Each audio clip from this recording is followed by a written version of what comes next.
Not gonna There, yeah, it's working. It's recording.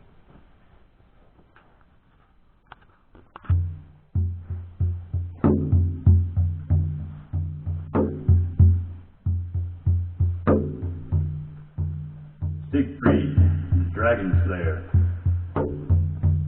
Siegfried held the point of his sword under Couperon's chin. He turned it a little so that the point pricked Couperon's throat. Couperon, the king of the giants, gasped when he felt it. Siegfried looked menacing. "Are you going to unlock the enchanted cave?" he demanded. "Or am I going to kill you? Choose, Couperon." There was no real choice. Couperon had no wish to die, and certainly not with Uglein, the king of the dwarfs, looking on. The dwarfs and the giants hated each other. Now that Couperon was at Siegfried's mercy, the dwarf king was grinning all over his ugly face. "Let me up, and I'll get the key to the cave," Couperon growled at Siegfried. Siegfried took his sword away, scowling. Couperon got to his feet. The shame of it, he muttered to himself. "If I don't get my revenge, the dwarfs will laugh at me forever."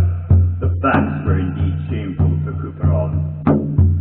The key he held was the only key to the enchanted cave, where the dragon Fafnir guarded the most splendid treasure on earth. Fafnir was an enormous creature. Once he had been a blacksmith. He was turned into a dragon after he killed his father, Reidmar, and took the treasure for himself. The crystal, gold, silver, jewels, and other treasure had been made by dwarfs.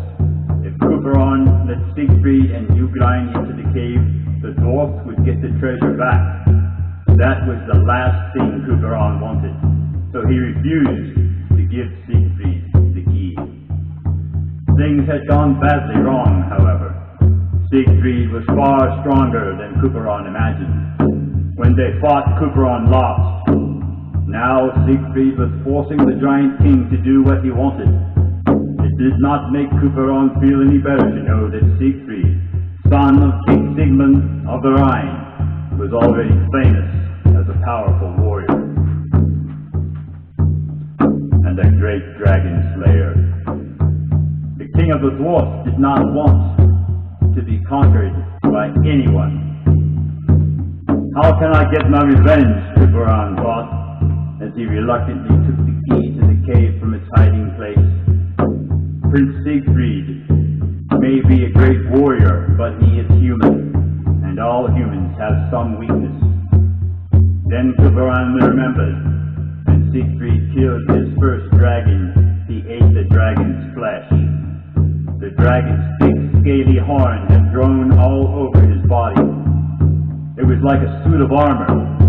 However, there was one spot between Siegfried's shoulders where a leaf had fallen, and that spot was not covered in horn. "That is where I shall strike Siegfried when I get the chance," Couperon decided, and as he led the prince and Uglein toward the enchanted cave. Siegfried followed Couperon warily. He did not trust the giant king. Uglein stayed close to Siegfried all the way, and while they walked along, the dwarf king told the prince more about the treasure in the cave. "We dwarfs have placed a curse on it," Uglein said. "Whoever possesses the treasure and keeps it from us shall die. But there is one great problem." "What is that?" Siegfried asked. "Fafnir, who has the treasure, can be killed only with the magic sword he himself used to kill his father, Reidmar," replied Uglein, "and that sword is hidden away somewhere in the cave. I don't know where it is." When he heard this, Couperon turned around. At once Siegfried pointed his sword at him in case Couperon attacked. But Couperon smiled and held up his hands to show that he meant no harm. "I know where the magic sword is, Prince Siegfried," the giant said. "As you have spared my life, I will show you its hiding place." Siegfried was pleased to hear this. "Good!" he cried. Then I can kill Fafnir. Couperon chuckled to himself. Oh no, you won't, young Siegfried, he thought. I shall kill you first. I know precisely how I am going to do it.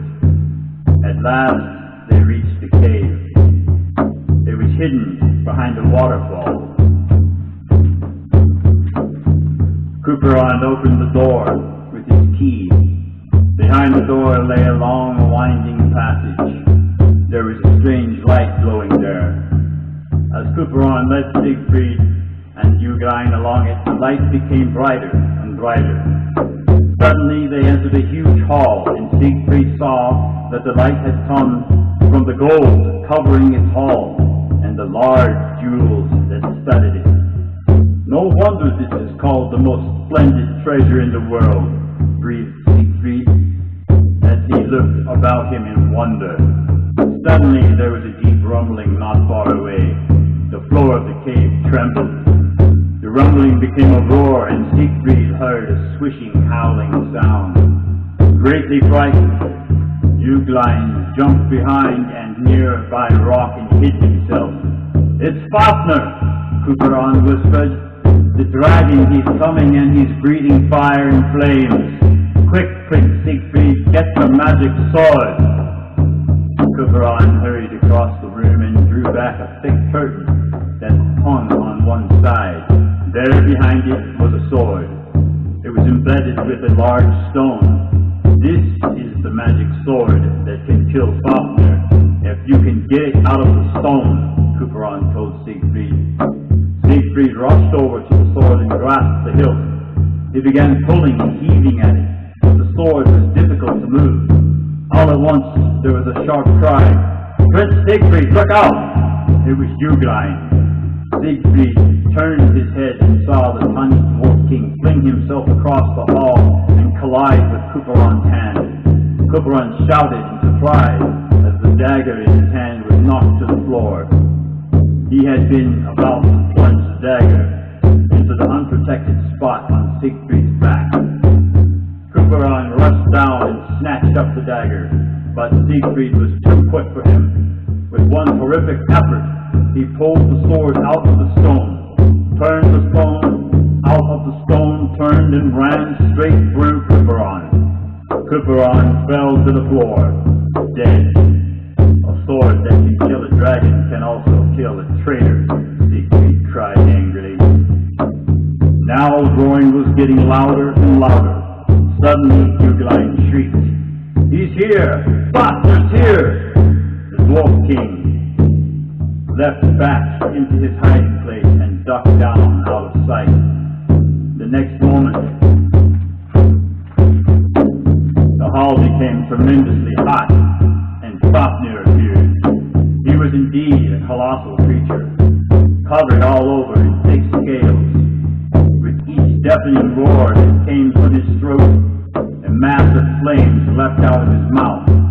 The heat was so terrific that Siegfried's shield became red hot. Fafnir was coming straight towards Siegfried. His eyes were like enormous pools of fire, and there was a ferocious look in them. Siegfried looked for somewhere to shelter. He saw a passageway between the rocks that was too small for Fafnir to follow, and darted into it. While Fafnir roared and stamped and flamed outside, Siegfried picked up a large rock. He kept to the entrance of the passageway and flung the stone at Fafnir with all his strength. Siegfried's aim was good. The rock flew into Fafnir's mouth and stuck in his throat. At once the flames stopped coming out of Fafnir's throat. Seeing this, Siegfried rushed forward and began to slash at the dragon's scales with the magic sword. To his horror, he found that even this wonderful weapon could not pierce the thick scales. Then a small voice sounded from the other side of the cave. Fafnir! Fafnir! Over here, Fafnir! It was Ugain's voice. The dragon looked around to see who had spoken. As he did so, Siegfried saw his face between his thick scales. He plunged forward and plunged the magic sword into the gap. It sank right in. Siegfried pulled it out, ready to strike Fafnir again, but he was driven back by an enormous blaze of fire which poured out of the wound. Fafnir went wild with pain and began thrashing about with his huge tail. Even so, Siegfried leapt over it again and once more plunged the magic sword between two of Fafnir's scales. This time it went directly into his heart. A fearful gurgling noise came out of the dragon's throat, and he collapsed to the floor with a thunderous crash. The last of the flames flickered out, and the light in his fearsome eyes grew dark. Fafnir was dead. King Uglein came dancing out from his hiding place.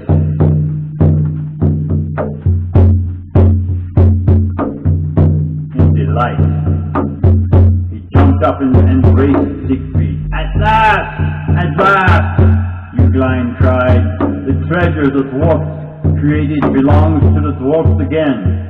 As a reward, Uglein gave Siegfried one of the most beautiful jewels in the enchanted cave. Siegfried wore it on his shield so that his enemies would know he was the mighty prince of the Rhine, who would one day kill the king of the giants